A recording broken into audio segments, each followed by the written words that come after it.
आपल्यासोबत आणखी काही पदाधिकारी आहेत, काय नक्की भूमिका? वास्तविक पाहता देशातलं जर वातावरण आपण बघितलं तर विद्यार्थ्यांच्यामध्ये प्रचंड रोष निर्माण झालेला आहे.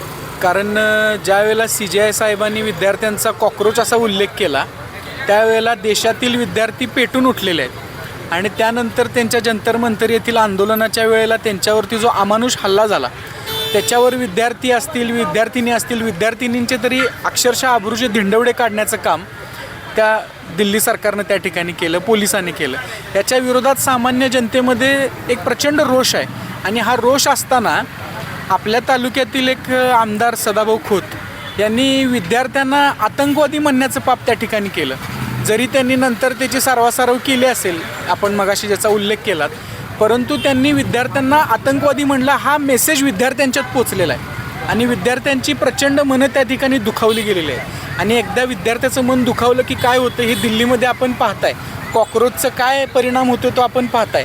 या वाळवा तालुक्यातील मगाशी आपण सकाळपासून बघितलं की हजारोच्या संख्येने विद्यार्थी त्या ठिकाणी आलेले आणि विद्यार्थ्यांच्यामध्ये त्यांच्या विरोधात एवढा रोष आणि चीड आहे की काही विद्यार्थी तरी म्हटले की दिसला सध्या हान पायतान. म्हणजे आम्हाला देखील धक्का आहे की हे विद्यार्थी एवढे चिडलेले आहेत त्यांच्यावर आणि त्यांनी जरी त्यांचं काय सर्वसर्व असली तरी आमची त्यांना नम्र विनंती आहे की विद्यार्थी जे जेनझी आपण म्हणतो त्यांचा प्रचंड रोष त्यांच्यावरती आहे. त्यामुळे त्यांचा रोष त्यांनी स्वतःवरती पत्करू नये, त्यांनी विद्यार्थ्यांची माफी मागावी, त्यांचे शब्द परत घ्यावेत, अन्यथा राजीनामा तरी द्यावा.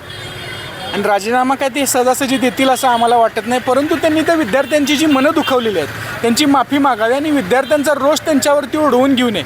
कारण आज जरी ते विधान परिषदेचे आमदार असतील तरी त्यांना सार्वजनिक जीवनात समाजकारणात काम करायचं आहे आणि त्यांना मला तर एवढं विद्यार्थ्यांचा रोष बघून फार भीती वाटली.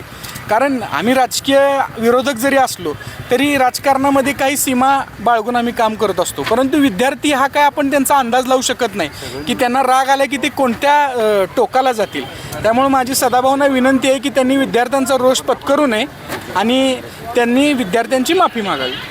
आता या आंदोलनाची भूमिका तुम्ही म्हणताय की त्यांनी राजीनामा दिल्याशिवाय किंवा माफी मागितल्याशिवाय उठणार नाही, म्हणजे अशी या ठिकाणी ठामपणे भूमिका आहे? हो, मगाशी आंदोलन ज्या वेळेला त्या समाप्ती होत होती त्यावेळेला आमच्या अध्यक्षांनी त्या ठिकाणी घोषणा केलेली आहे की जोपर्यंत ते राजीनामा देत नाहीत किंवा माफी मागत नाहीत आम्ही या ठिकाणी ठिय्या आंदोलन करणार आहोत. त्यामुळं आमची त्यांना नम्र विनंती आहे की त्यांनी वाळवा तालुक्यात जी क्रांतिकारकांची भूमी आहे, कारण या तालुक्यामध्ये रक्त सांडलेलं आहे आणि या तालुक्यानं बहुजन मुलांच्या शिक्षणासाठी फार मोठं योगदान दिलेलं आहे आणि हे जे काही आता देशामध्ये चाललेलं आहे, हे नीटचे पेपर फोडणं किंवा आणखी काही करणं, या RSSच्या ह्याच्यामधले हेतू वेगळे आहेत की बहुजनांची मुलं शिकली नाही पाहिजेत.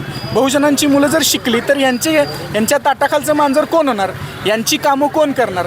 त्यामुळे हे फार मोठं षडयंत्र आहे आणि या षडयंत्रात सदाभाऊनी उडी घेऊन काही लोकांचे तळवे चाटण्यासाठी फक्त विद्यार्थ्यांना आतंकवादी म्हणण्याचं पाप केले आणि भले त्यांनी सर्वासर्व केली असली की मी यांना म्हणलं त्यांना म्हणलं तरी विद्यार्थ्यांच्यात हा मेसेज गेलेला आहे की सदाभाऊनी त्यांनाच म्हटलेला आहे. त्यामुळे त्यांनी विद्यार्थ्यांची माफी मागावी, तोपर्यंत आम्ही इथं बसणार आहोत.